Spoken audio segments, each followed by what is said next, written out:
You're listening to the N2K Space Network.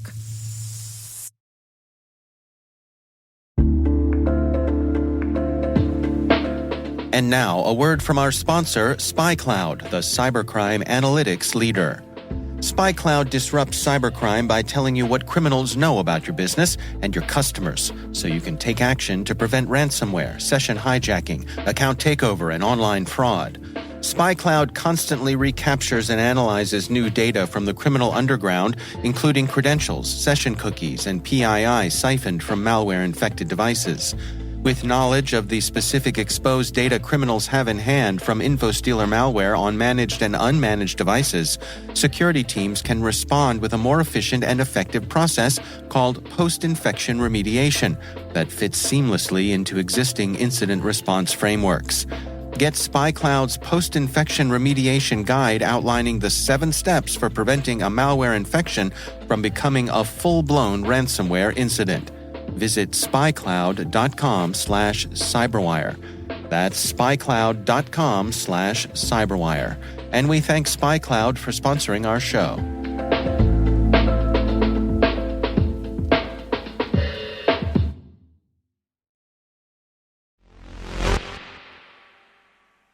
The satellite team-up of the year is officially official. The mega merger of 2 former rivals, French satellite behemoth Eutelsat and the UK's own giant OneWeb, is now complete. News of this merger broke last year, and yep, a move like this takes time. But now the merger has official shareholder blessing, all the paperwork is signed, and everyone's got the new keys. So the combined company is now done, and its new name is Eutelsat Group. T-minus 20 seconds to LOS speed rest. Go for deploy. Roger roll. Today is September 28th, 2023. I'm Maria Varmazis, and this is T-minus.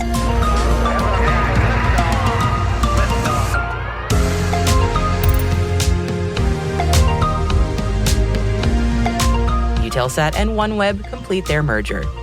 The FAA concludes its Blue Origin mishap investigation. U.S. Space Force contracts with SpaceX's Starshield.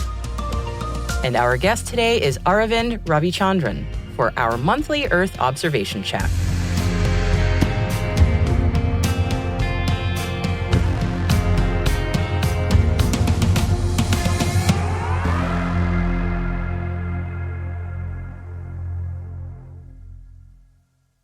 And here's today's Intel briefing.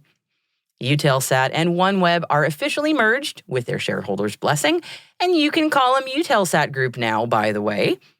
This new umbrella identity contains both Eutelsat and its new subsidiary, Eutelsat OneWeb, and the corporate combination brings together both companies' existing and upcoming satellite capabilities.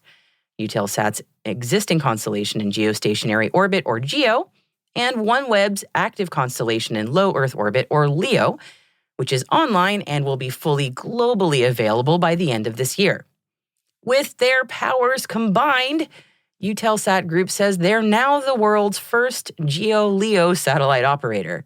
And in a statement, they say that this combination, quote, will open up new markets and applications for customers, including fixed connectivity like backhaul and corporate networks, as well as government services and mobile connectivity like maritime and in-flight. 2 big players like this merging also means, of course, big money. And Eutelsat Group says they're expecting big things there as well. Double-digit revenue, compound annual growth rate, in the medium to long term, which they expect should hit around 2 billion euros in 2027. The FAA has closed their investigation into the September 2022 Blue Origin New Shepard 23 mishap. The final report cites that the structural failure of an engine nozzle, caused by higher than expected engine operating temperatures, was the root cause of the problem. The FAA report has concluded that Blue Origin must implement 21 corrective actions to prevent another reoccurrence, including redesign of engine and nozzle components to improve structural performance during operation, as well as organizational changes. The FAA is also quick to point out that closure of the investigation does not signal an immediate resumption of New Shepard launches. Blue Origin must implement all corrective actions that impact public safety and receive a license modification from the FAA that addresses all safety and other applicable regulatory requirements prior to the next New Shepard launch. Does anyone else feel like the Starship investigation was a little less harsh? No, just us? Okay. And speaking of SpaceX, they have secured their first Space Force contract to provide the U.S. military with customized satellite communications under its Starshield satellite internet program. The contract is worth up to $70 million and is set to provide the U.S. military with end-to-end service, user terminals, ancillary equipment, network management, and other related services. The contract came alongside 18 other companies through a program run by the Space Force's Commercial Satellite Communications Office. It's the second big military win for SpaceX, which also secured a Pentagon contract for its Starlink services in Ukraine earlier this year. The U.S. Air Force AFWERX Directorate has selected Rogue Space Systems for 2 sitter contracts through its Orbital Prime program. AFWERX is a technology directorate of the Air Force Research Laboratory and the innovation arm of the Department Air Force. The contracts support continued development of rogue innovations that address challenges in the Department of the Air Force.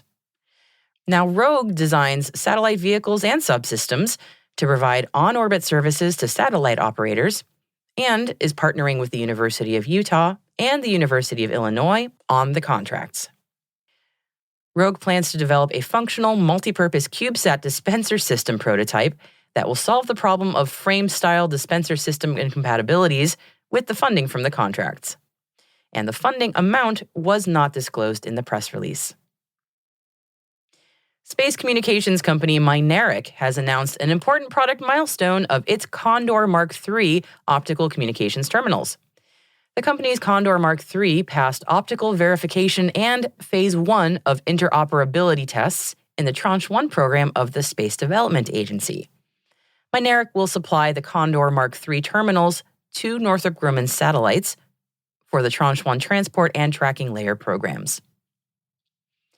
The UK Space Agency has announced new funding for technology development that could boost UK leadership in space. The funding, up to £65 million, comes from the National Space Innovation Programme and will be used to support high-risk, high-reward projects designed by British organizations. The first round of funding of up to £34 million is open to proposals that will drive innovation, accelerate the route to market, and catalyze investment in the UK space sector. And the remaining funding will be split across further calls over the next 2 years, with projects running until March 2027. Iran has successfully put up a new reconnaissance satellite into orbit, according to the country's Islamic Revolutionary Guard Corps. Despite criticisms from the West, this is the third launch of the imaging satellite Noor, which means light in Persian. Iran launched Noor 1 in 2020 and a second version last year. The Noor 3 satellite was reportedly launched to space using a Qased, meaning messenger, carrier rocket developed by the Iranian military. And my apologies for my Persian pronunciation there.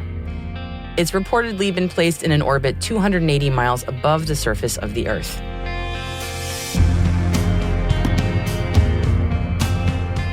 And that concludes today's intelligence briefing. If you want to learn more about any of the stories we mentioned in the show, we've included links to further reading in our show notes. We've also included a story on Taiwan's space tech startup collaboration project, and one on Space Rapid Capabilities Office procurement, and a link to the CBS documentary on space tourism. You'll find links to all these things and more at space.n2k.com. Hey T-Minus crew, if your business is looking to grow your voice in the industry, expand the reach of your thought leadership, or recruit talent, T-Minus can help. We'd love to hear from you. Just send us an email at space@n2k.com or send us a note through our website so we can connect about building a program to meet your goals.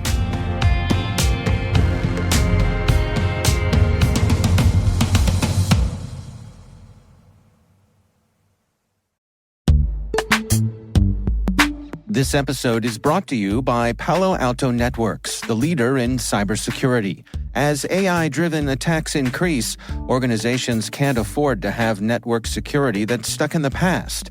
Discover how Palo Alto Networks can help you predict what's coming and proactively secure against it with a zero-trust, AI-powered network security platform built to secure whatever, whenever, wherever.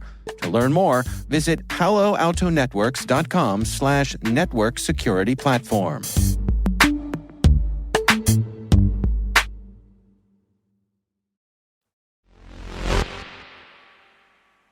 And our returning guest today is Aravind Ravichandran, the founder and CEO of Terawatch Space.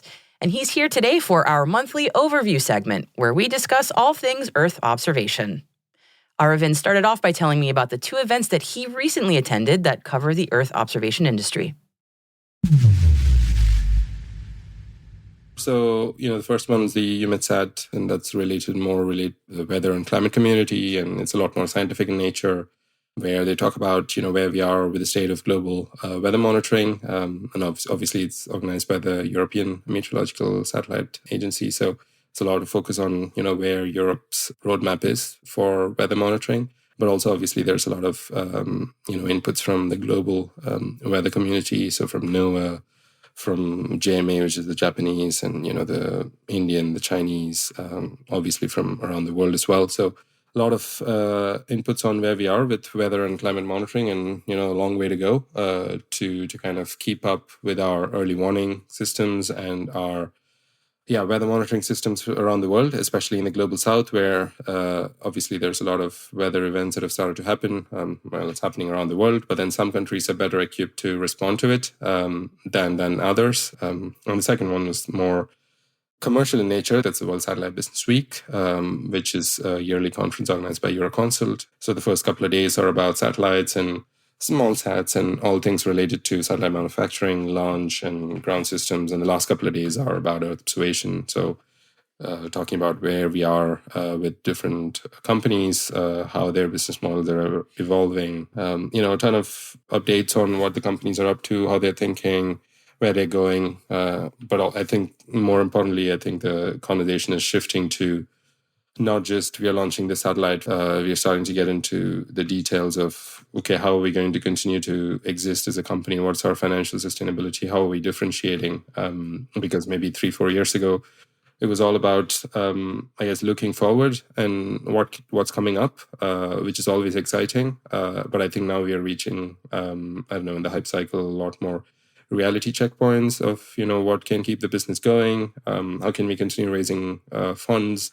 Who can we partner with in order to go to market? So I think the conversation is shifting there. Any trends you're seeing in terms of plans for how to attack the market, so to speak? Yeah, I think I call that, and I wrote about it recently, about the difference between a technology-driven strategy and a problem-driven strategy. So when a lot of companies start, they are technology-driven in Earth observation, where I have a new sensor, I'm going to launch it into space, make it work, and that's the focus. Obviously, that technology has some applications which they are aware of. So, they are not launching for no reason. They have some applications behind that technology, but then it's not really focused on solving a problem, right? The problem is, can it help detect methane leaks on a pipeline better than any other way? And the answer is yes. That's the problem that you try and solve. That's a very different way of approaching starting a company. And there have been companies that are started to solve that specific problem. They didn't say, I have a hyperspectral sensor, I'm going to launch. I know that methane monitoring is an application, but I'm going to launch and figure it out after. But then doing the pre-evaluation step of, does this really make sense? Will people pay for it because it's the best option available to them? And then making sure that we launch. So I think it's more like two approaches. Neither is, good or bad. I think I always feel like we need to be in the middle of both. We can't be too technology driven, and we can also not afford to be too problem driven, because customers cannot articulate what their problem is sometimes. I think companies are becoming more problem driven, which means that they're starting to execute a lot of go-to-market plans. So that's very interesting to hear. And I imagine also, as the market continues to evolve, there's some thought around who has access to what data set, how that data set is getting sliced and diced and sold up, and also how it's being shared. And especially in an international market, I imagine this gets complicated and maybe territorial a little bit. Any thoughts on that? Over the last 10 years, we have launched a lot more satellites than we have ever have, which means that we can conclude that a lot of countries are also taking notice. Maybe they used to buy data, or maybe they never used to use data at all, whether it is for national security or whether it's for environmental monitoring or for commercial use cases. So countries have either developed their own Earth observation strategies or have companies try to propose them options in a way that they can kind of own their sovereign assets, so to speak. And obviously, Earth observation industry has kind of responded, so to say. They are obviously proposing they can come and buy data. You want to use data for bushfire monitoring in Australia, or you want to monitor your infrastructure, whether you're in the Middle East, or you want to monitor something else for national security purposes. Obviously, they can buy data. With the industry moving forward, there are more business models coming into the foray where companies are starting to offer satellite as a service or space as a service, different names, different meanings. But essentially what it means is a company can just offer a satellite, one of its satellites to a country and let it either buy the entire satellite or lease some of its capacity. You have companies like ISIDE today who have satellites almost in their storage that they can then take, refurbish, and then give it to customers in a lead time of probably a year to 2 years, which is crazy for having a satellite launched up and having data come down, which is great, right? Like, and Satellogic is now proposing that for optical, for different sensors.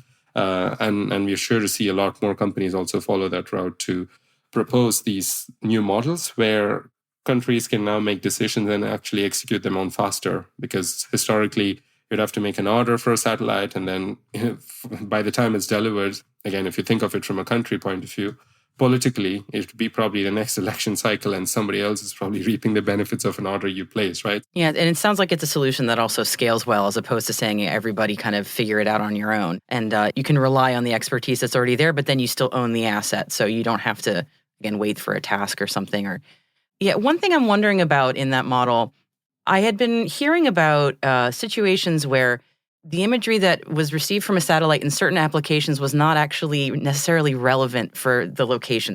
I'm thinking specifically about some situations in Africa where agricultural data was not actually accurately understanding what was going on the ground in a way that was useful for the customers.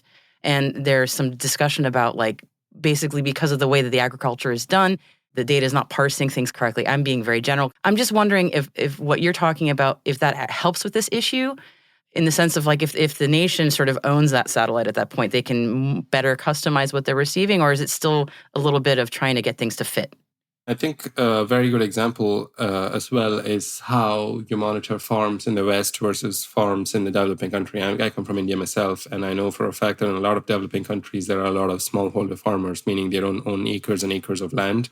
They own very, very small pieces of land. And satellites probably in the West are designed to kind of monitor large fields. And they can, even if there's like errors in the way that they operate and the resolution happens to be too low, it's fine. Because, large acres probably owned by the same company, they don't need to know. But then if you go, to the South or to the developing world and you look at how farmers operate and how the agriculture sector is set up, they need very high resolution, right? Like, if not their data, the data is not very useful for them. So it's about also delivering the services and products that are fit for purpose. And that's why we need Earth observation to be also localized. It's easy to say it's scalable because we're mapping the globe and we're kind of doing the same thing. But then if we do the same thing everywhere, it's probably not going to work in all cases. So next time I speak to you will be in about a month. So I imagine there's a few things maybe between now and then that you're looking forward to, or things that are on your radar. Anything you want to share?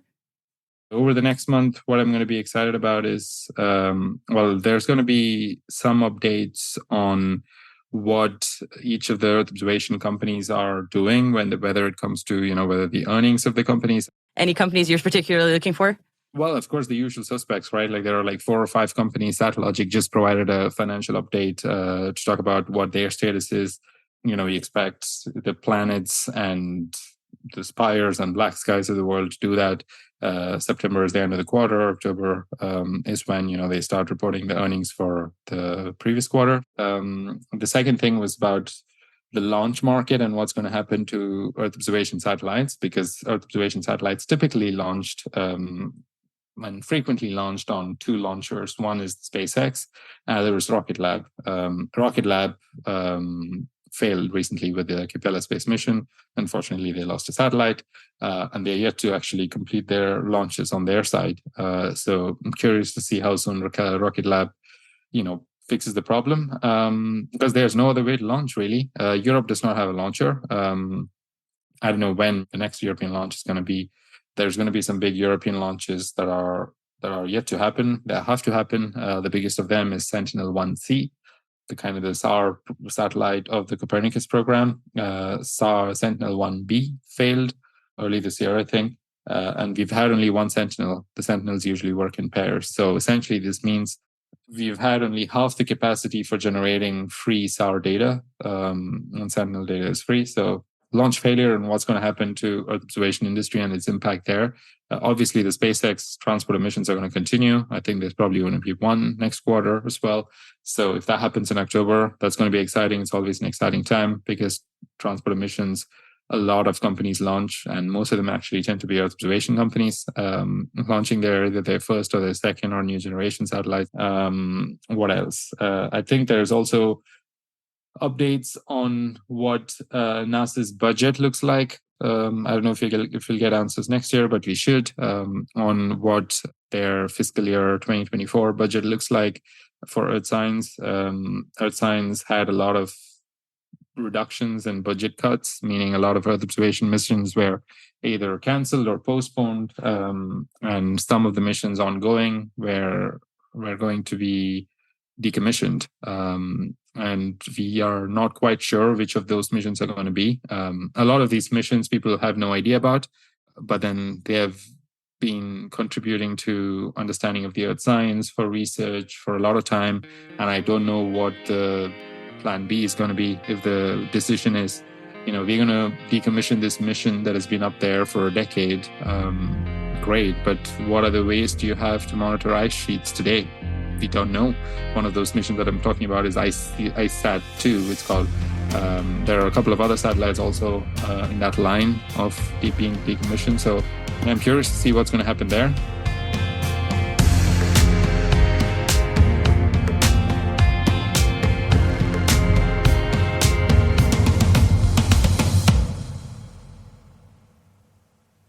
We'll be right back.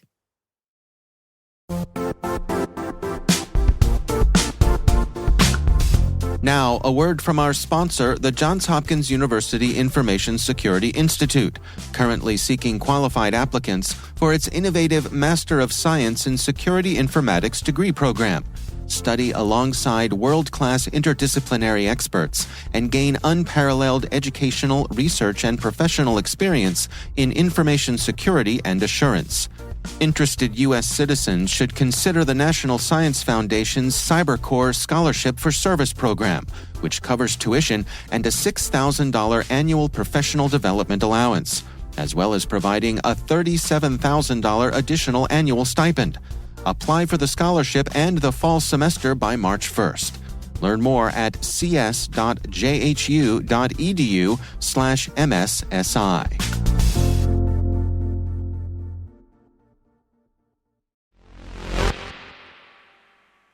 Welcome back. And a little check-in today on ESA's Cosmic Detective, its dark matter and dark energy hunting telescope, Euclid. It was launched on July 1st this year and is currently on its way to its home at Lagrange Point 2, a mere 1.5 million kilometers away from Earth. So while it's on its way, let's just take a minute and ask Euclid, "Hey buddy, how you doing?" And the answer we'd get back is something like, "Okay enough, I guess. I'm running through all the tests, waking up all the onboard instrumentation, de-icing my mirrors, and here are some really pretty test pictures for you. Nice, right? But I know precision's really important for this mission, and I have to fess up. I'm having a tougher time than I expected seeing really faint stars. My fine guidance sensor can't lock on. Oh yeah, and in order for me to see well, I can't have any sunlight reflected back into the telescope, but it ends up that at some certain angles, something's shining right into my eye. And in other cases, if it's not visible light, it's other kinds, like X-rays. Either way, it's really annoying. Can you help me?" So, ESA heard this loud and clear and got to work. First, it said this fine guidance sensor issue was definitely worth extending the commissioning phase to suss out the issue at hand. And in fact, they're still in the middle of testing out a new fix. They sent a software update to Euclid, and the signs so far are encouraging. Euclid Operations Director Andreas Rudolph said that after the software fix was deployed, he's, quote, relieved to say that initial tests are looking good. We're finding many more stars in all our tests, and while it's too early to celebrate and more observations are needed, the signs are very encouraging. As for the light getting in Euclid's eyes, so to speak, well, those certain angles that are causing visible light interference, estimated to be about 10% of observations for the telescope, the fix may be just the simplest one that there is, and Euclid just might not be able to orient itself in the directions that cause the light leak. For non-visible light issues, thankfully they know about the issue, so simply repeating observations affected by stray X-rays would allow them to fix any gaps in data there. So, glad we could check in on Euclid as it continues its commissioning, and wishing only good things for the teams at ESA who are all working very hard on getting Euclid to its new home and in good working order. And when you get there, happy dark matter hunting, Euclid.